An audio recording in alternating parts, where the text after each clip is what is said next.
আজ বানাচ্ছি সোয়া পোলাও। প্রথমে আমি একটা কুকার নিয়েছি, কুকারের মধ্যে সাদা জিরে ফোড়ন দিয়েছি, তারপরে রসুন কুচি দিয়ে একটু ভাজা ভাজা হলে এখানে যা যা সবজি আছে আমি লিখে দিচ্ছি, একটু দেখে নিও।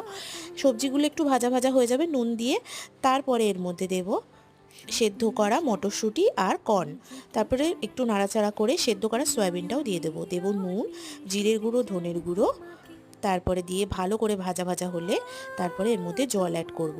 জলটা 1 কাপ মতন দিয়েছি, তারপরে চালটা অ্যাড করেছি, চালটা আমি ভালো করে ধুয়ে এখানে দিয়ে দিয়েছি।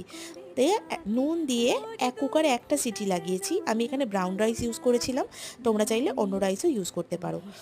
তারপরে এখানে একটা কিউকাম্বার রায়তা বানিয়েছিলাম, জাস্ট শসাটাকে গ্রেট করে নিয়ে টক দইয়ের মধ্যে দিয়ে চাট মশলা ইউজ করেছি। ব্যাস, কিউকাম্বার রায়তা রেডি।